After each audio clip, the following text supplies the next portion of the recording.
Welcome in this lecture. Our topic name is inheritance and a variation. तर आता inheritance आणि variation मागच्या previous लेक्चरमध्ये आपण लॉ ऑफ इंडिपेंडंट असॉर्टमेंट हा जो लॉ आहे तो डायहायब्रिड क्रॉसवरनं प्रूव्ह केला होता. बघा ह्या चॅप्टरमध्ये थोडासा जरा चॅप्टरमध्ये आपण मागचा आढावा घेऊया, म्हणजे आपण कुठं आलेलो आहोत आणि आपल्याला कुठं जायचं आहे हे तुमच्या सर्वांच्या लक्षात येईल. टॉपिकमध्ये सुरुवातीला आपण मेंडेलची बायोग्राफी बघितली होती. त्यानंतर ह्या इनहेरिटन्स आणि व्हेरिएशनमध्ये जेवढ्या टर्म इन्व्हॉल्व आहेत त्या सगळ्या टर्मिनॉलॉजी क्लिअर केल्या होत्या आपण सेकंड व्हिडिओ लेक्चरमध्ये. आणि त्यानंतर मग ह्या टॉपिकमध्ये जे नेहमी विचारणारे क्वेश्चन म्हणजे why Mendel selected pea plant for his experiment, त्यानंतर give the Mendel's 7 contrasting character, आणि त्यानंतरचा जो क्वेश्चन होता की why Mendel achieve success in his experiment. Okay, ह्या 3 क्वेश्चन नंतर मग आपण नेक्स्ट आर्टिकल स्टार्ट केलं होतं. त्यामध्ये सुरुवातीला आपण मोनोहायब्रिड क्रॉस, ओके, आणि मोनोहायब्रिड क्रॉसवरून मेंडेलचे 2 लॉज आपण बघितले होते. मेंडेलचा फर्स्ट लॉ आपण अंडरस्टँड करून घेतलेला आहे. त्या लॉचं नाव आहे लॉ ऑफ डॉमिनन्स, आणि सेकंड जो लॉ आहे law of purity of gamete म्हणजेच लॉ ऑफ द सेग्रिगेशन. म्हणजे ह्या टॉपिकमध्ये तुम्ही स्टडी करताना त्याचा सिक्वेन्स कसा ठेवायचा, तर पहिल्यांदा लक्षात घ्या क्रॉसचा स्टडी करताना पहिल्यांदा मोनोहायब्रिड क्रॉस म्हणजे काय, त्यानंतर मोनोहायब्रिड क्रॉसवरून तुम्हाला 2 लॉ त्यामध्ये लक्षात ठेवायचे आहेत. फर्स्ट जो लॉ आहे त्या लॉचं नाव आहे लॉ ऑफ डॉमिनन्स, आणि सेकंड जो लॉ आहे तो लॉ ऑफ सेग्रिगेशन.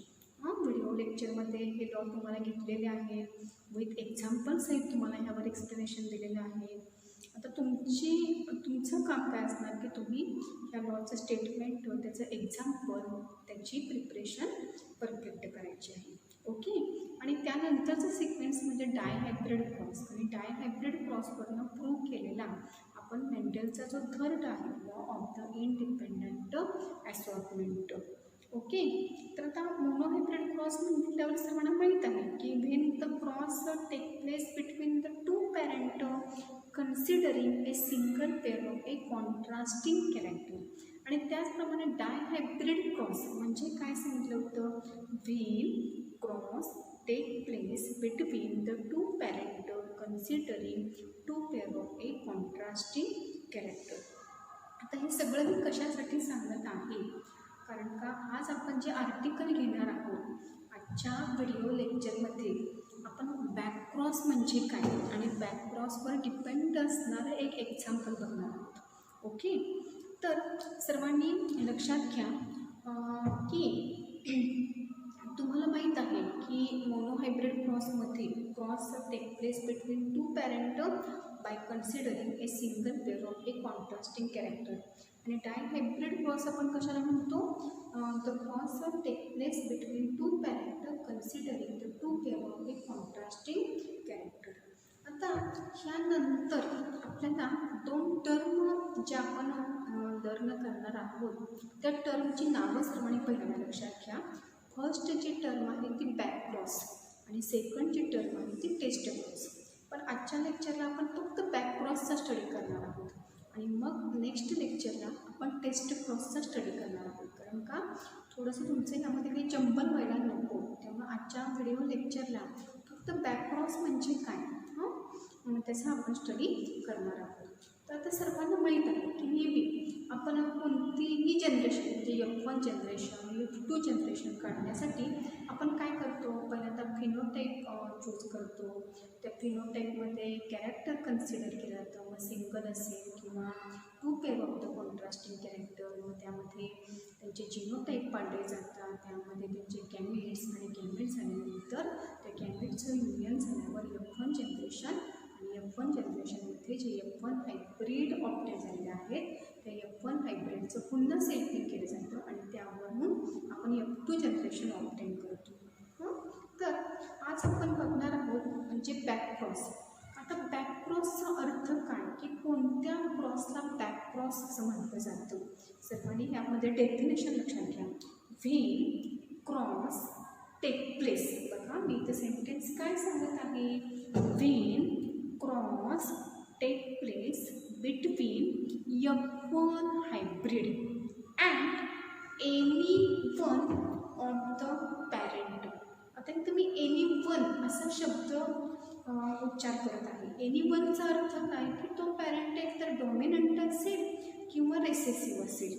मग कोणताही पॅरेंट असू द्यात, तो डॉमिनंट असू द्यात किंवा रेसेसिव्ह असू द्यात, अशा डॉमिनंट पॅरेंटचा किंवा रेसेसिव्ह पॅरेंटचं जर क्रॉसिंग F1 हायब्रिड बरोबर होत असेल तर अशा क्रॉसला बॅकक्रॉस असं म्हटलं जातं. आणि त्याबरोबरच जाता जाता टेस्ट क्रॉस म्हणजे मी काय सांगते. टेस्ट क्रॉस आपण नेक्स्ट लेक्चरला बघणार आहोत, पण आत्ता तुम्हाला दोन्हीमधला डिफरन्स लक्षात आला पाहिजे. बॅकक्रॉसचा अर्थ काय सांगितला होता, की F1 हायब्रिडचं जर crossing take place in any one of the parent तर अशा क्रॉसला बॅकक्रॉस असं म्हटलं जातं.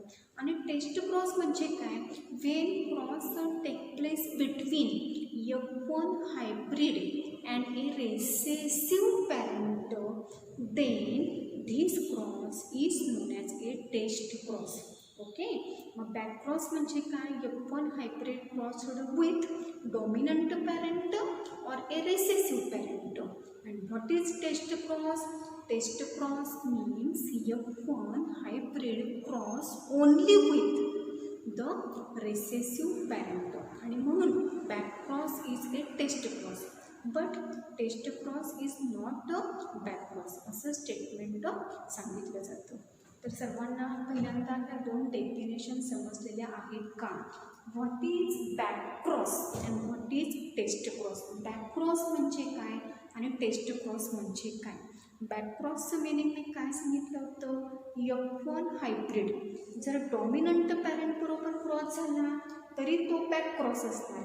आणि हा जर F1 हायब्रिड जर रेसेसिव्ह पॅरेंट बरोबर क्रॉस झाला तरी तो क्रॉस कोणता असणार आहे सांगा, बॅक क्रॉस. पण टेस्ट क्रॉसचा अर्थ काय, की जो F1 हायब्रिड F1 जनरेशनमध्ये जो ऑब्टेन झालेला आहे this F1 hybrid always crossed with a recessive parent. इथं डॉमिनंट पॅरेंट बरोबर F1 हायब्रिड क्रॉस होत नाही. बघा मी इथं दोन डेफिनेशनचं स्टेटमेंट इथं लिहिलेलं आहे. बॅक क्रॉसचा अर्थ काय सांगितलेला आहे, the cross between F1 hybrid. F1 hybrid आपल्याला कोणत्या जनरेशनमध्ये ऑब्टेन होणार आहे, F1 जनरेशन. एवढा तरी पॉईंट आपल्या लक्षात आला आहे. F1 हायब्रिड आपल्याला कधी मिळणार, फिनोटाइप्स, जिनोटाइप्स, गॅमेट्स आणि त्या गॅमेट्सचं युनियन झाल्यानंतर मग F1 जनरेशनमध्ये F1 हायब्रिडचं ऑब्टेनिंग होणार आहे. आता इथं डेफिनेशन काय, द स्टेटमेंट काय रिप्रेझेंट केलेलं आहे, the cross between F1 hybrid and any one of the parent is known as a back cross. आता इथं एनी वन पॅरेंट मी म्हणते. एनी वनचा अर्थ काय, एक तर तो पॅरेंट डॉमिनंट असेल किंवा तो पॅरेंट रेसेसिव्ह असेल तर अशा क्रॉसला बॅक क्रॉस असं म्हटलं जातं. अगदी सिम्पलमध्ये नोटबुकमध्ये तुम्ही काय कसं लक्षात ठेवा, F1 हायब्रिड हा क्रॉस कोणाबरोबर असणार आहे, dominant parent or a recessive parent. आणि test cross always crossed with the recessive parent. वरती बॅक क्रॉसमध्ये either dominant parent or a recessive parent. आणि टेस्ट क्रॉसमध्ये F1 hybrid always crossed with recessive parent. Then this cross is known as a test cross. इथं बघा definition कशी सांगता येईल, the cross between F1 hybrid and recessive parent, then this cross is known as a test cross. बघा दोन definition पहिल्यांदा समजावून घ्या. What is back cross, what is test cross.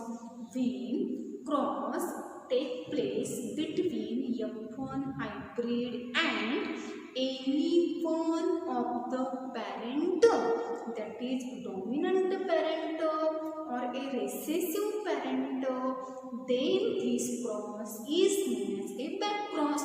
And what is test cross? When cross take place between F1 hybrid and recessive parent, then it is known as a test cross. Okay, मला definition समजलेले आहेत का? त्यानंतर next आपल्याला बघायचं आहे त्यावर depend असणारं एक्झाम्पल.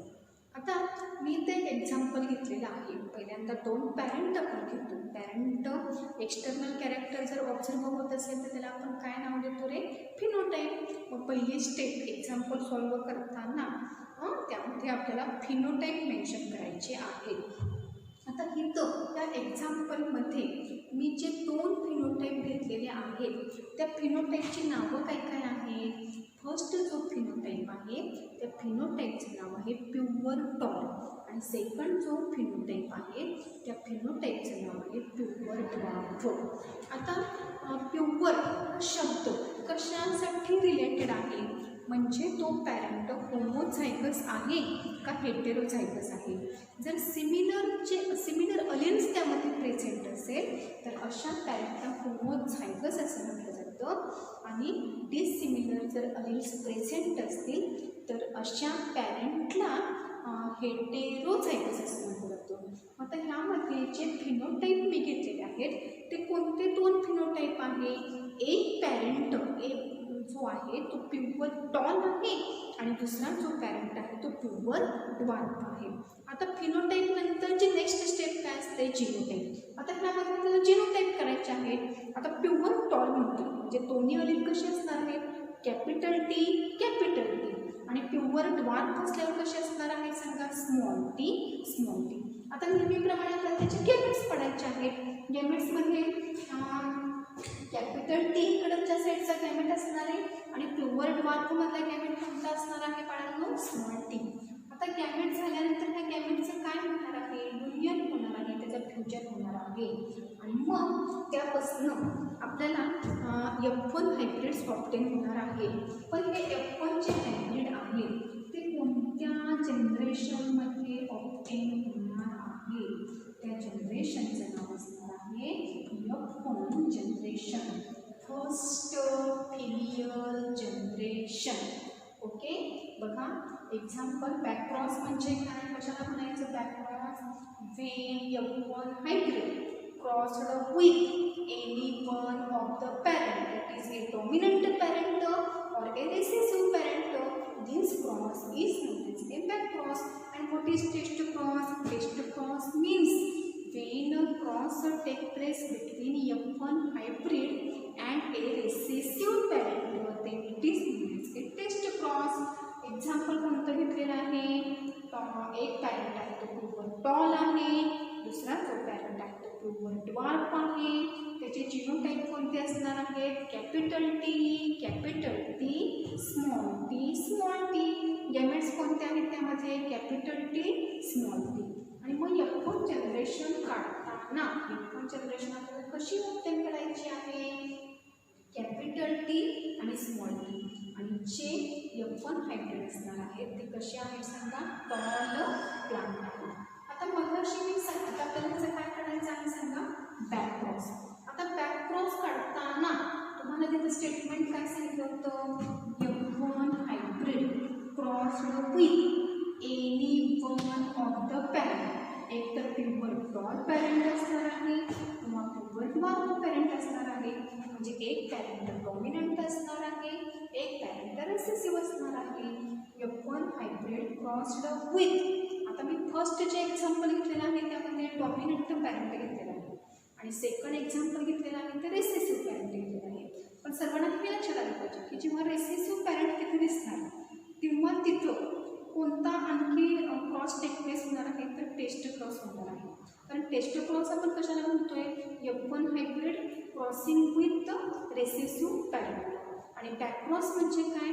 F1 हायब्रिड हा जो F1 हायब्रिड आहे तो कुणाबरोबर क्रॉस असणार आहे? एक तर डॉमिनंट पॅरेंट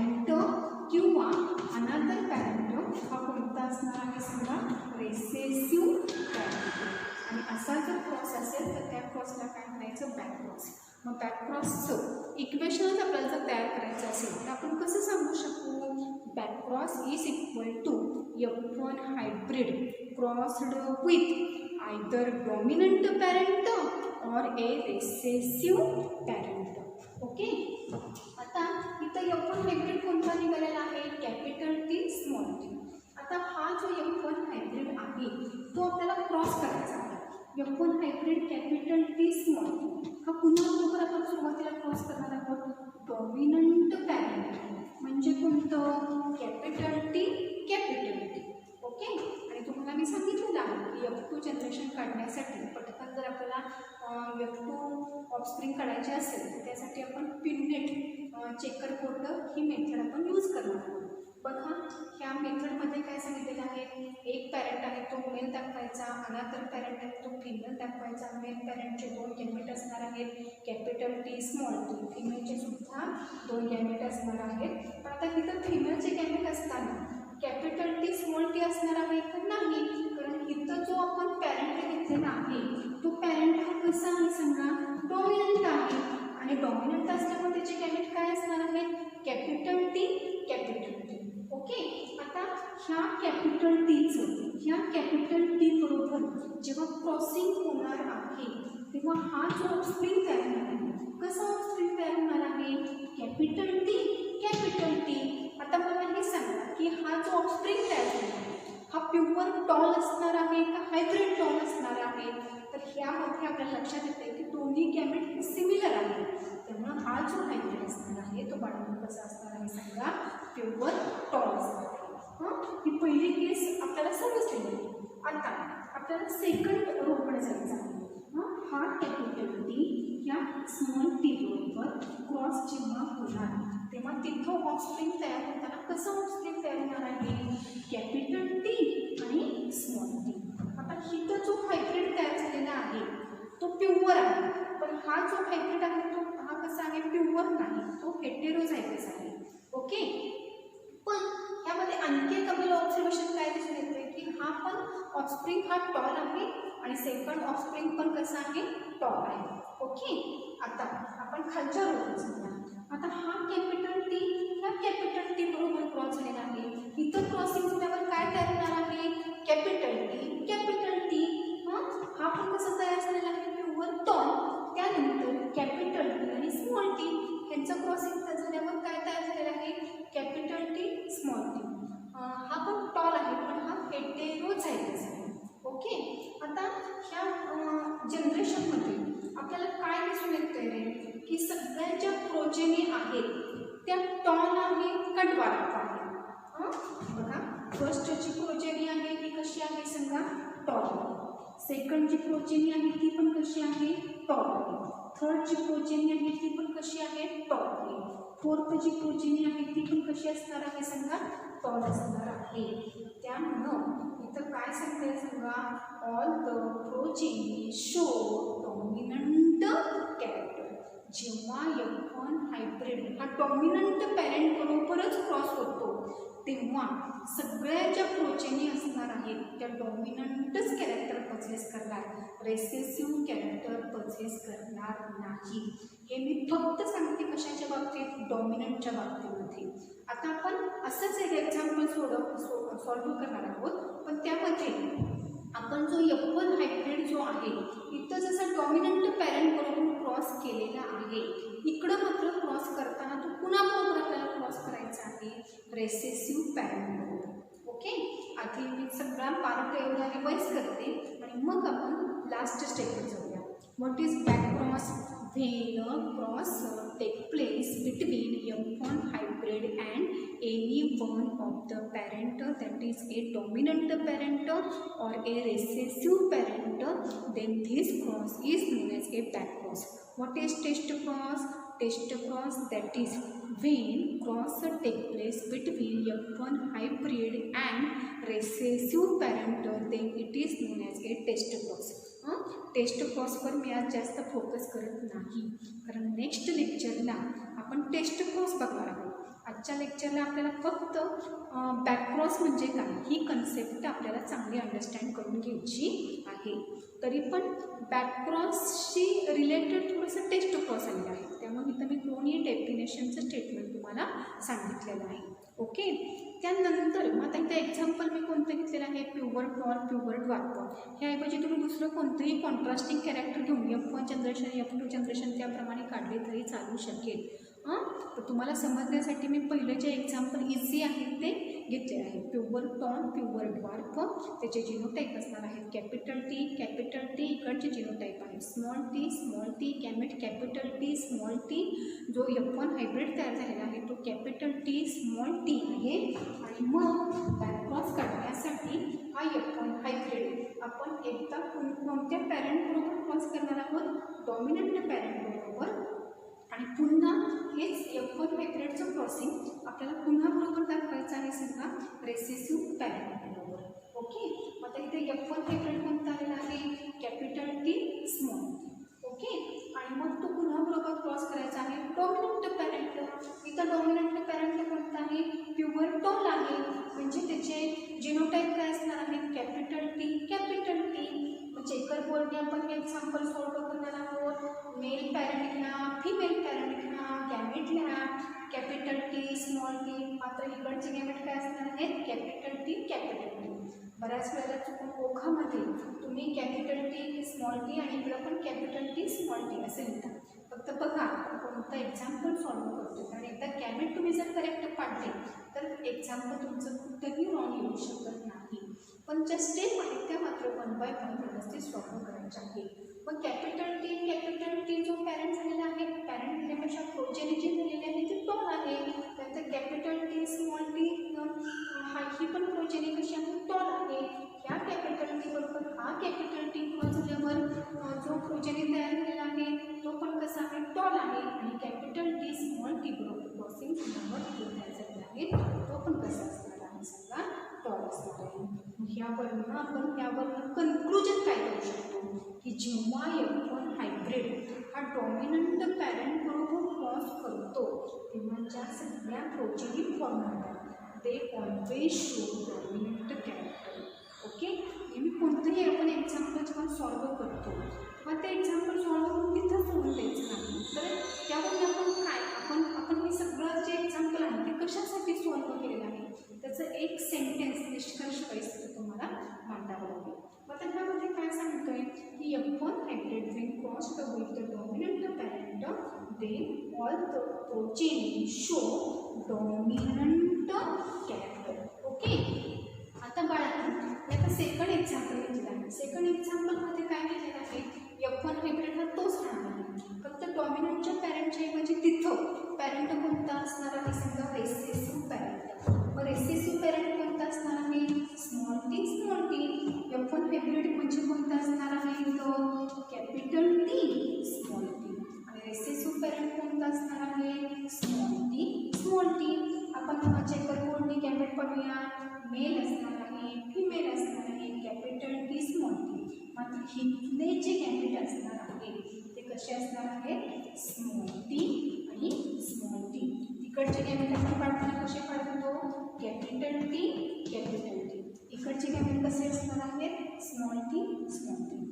त्यांचं इन्फ्युजन झाल्यावर काय तयार होणार आहे, कॅपिटल टी, स्मॉल टी. इकडचं फ्युजन झाल्यावर काय तयार होणार आहे, स्मॉल टी. हा हायब्रिड टॉल आहे, हा ड्वार्फ आहे. आता यामध्ये कॅपिटल टी, स्मॉल टी हा पण कसा तयार झालेला आहे, हायब्रिड टॉल आहे. आणि स्मॉल टी हा कसा तयार झालेला आहे, सगळ्यात ड्वार्फ. आता ह्या जनरेशनमध्ये आपल्याला काय दिसून येतं की 2 जे आहेत ते टॉल आहेत आणि 2 जे आहेत ते ड्वार्फ आहेत. पण डॉमिनंट कॅरेक्टर आणि रेसेसिव्ह कॅरेक्टर जे एक्सप्रेस झालेलं आहे ते इक्वल प्रपोर्शनमध्ये एक्सप्रेस झालेलं आहे. म्हणजे नंबरिंग बघा, डॉमिनंट टॉलनेसचा नंबर किती आहे, 2. आणि ड्वार्फनेसचा पण नंबर किती आहे, समजा 2 आहे. म्हणूनच रेशो 1:1. म्हणजेच dominant and recessive character are present in a equal proportion. पण जेव्हा डॉमिनंट पॅरेंट बरोबर जेव्हा F1 हायब्रिड क्रॉस करणार तेव्हा मात्र आपण हे स्टेटमेंट सांगू शकत नाही. इथं मात्र स्टेटमेंट आपण तिथं काय मेन्शन करणार आहोत, all the progeny show the dominant character. बघा, यामध्ये कुणी जंबल करून घेऊ नका, 1 बाय 1 लक्षात घ्या. बॅक क्रॉस म्हणजे काय? F1 hybrid cross with dominant parent or a recessive parent. F1 hybrid काय आलेला आहे? Capital T small T. Dominant parent कोणते असणार आहे? Capital T capital T. Progeny कशा असणार आहे? सगळ्यात टॉल असणार आहेत. ओके, म्हणजे डॉमिनंट कॅरेक्टर एक्सप्रेस झालेलं आहे. डॉमिनंट पॅरेंट बरोबर जर F1 हायब्रिडचं क्रॉसिंग झालं तर all the progeny show the dominant character. But when F1 hybrid crossed with the recessive parent, then the dominant character and recessive character present in a equal proportion. म्हणजे capital T small T crossed with small T. दोन hybrid जे आहेत ते pure tall hybrid tall आहेत आणि जे दोन आहेत प्रोजेनी त्या प्युअर ड्वार्फ आहेत. म्हणजे दोन टॉल आलेले आहेत प्रोजेनीज आणि दोन प्रोजेनीज ह्या ड्वार्फ आलेल्या आहेत. आणि म्हणून इथं आपण स्टेटमेंट काय सांगू शकतो? When F1 hybrid crossed with the recessive parent, then dominant and recessive character are in a equal proportion. Okay, तर सर्वांना आजच्या लेक्चरमध्ये आपण बॅक क्रॉस हा क्रॉस बघितलेला आहे. हा क्रॉस सर्वांना अंडरस्टँड झालेला आहे का? सर्वांनी नीट अंडरस्टँड करून घ्या. आणि एक्झाम्पलमध्ये एकदा डॉमिनंट पॅरेंट बरोबर F1 हायब्रिडचं क्रॉसिंग करून एक्झाम्पल सॉल्व होते का बघा. आणि त्यानंतर F1 हायब्रिड रिसेसिव्ह कॅरेक्टर बरोबर क्रॉस करून सॉल्व होते का सर्वांनी त्याची प्रॅक्टिस करा. तर बॅक क्रॉस सोडवताना सर्वांनी लक्षात घ्या, पहिल्यांदा बॅक क्रॉसची डेफिनेशन, त्यानंतर तुम्ही जे एक्झाम्पल तिथं दाखवणार आहात ते एक्झाम्पल थोडंसं तुमच्या ओन सेंटेन्समध्ये आधी एक्झाम्पल तिथं स्टेटमेंट मांडा. ते एक्झाम्पल मॅथमॅटिकली प्रूव्ह करा. म्हणजे फिनोटाईप, जिनोटाईपिक गॅमेट्स, F1 जनरेशन, मग बॅक क्रॉस आणि बॅक क्रॉस एकदा डॉमिनंट पॅरेंट बरोबर दाखवा आणि एकदा F1 हायब्रिडचं क्रॉसिंग रिसेसिव्ह पॅरेंट बरोबर दाखवा आणि त्यावरून मग त्याच्यामध्ये रिझल्टमध्ये एखादं सेंटेन्स म्हणता. पहिल्या रिझल्टमध्ये आपण सेंटेन्स काय म्हणणार आहोत? All the progeny show the dominant character आणि रिसेसिव्ह पॅरेंट बरोबर जर F1 हायब्रिड क्रॉस झाला तर त्यामध्ये आपण तिथं स्टेटमेंट काय म्हणणार आहोत? Dominant character and recessive character present in a equal proportion. Okay, तर यावरून सर्वांना बॅक क्रॉस आणि टेस्ट क्रॉस यामधला डिफरन्सही समजून घ्यायचा आहे. नेक्स्ट लेक्चरला आपण टेस्ट क्रॉस आणि या दोन्हीमधला difference. I hope you understand this lecture.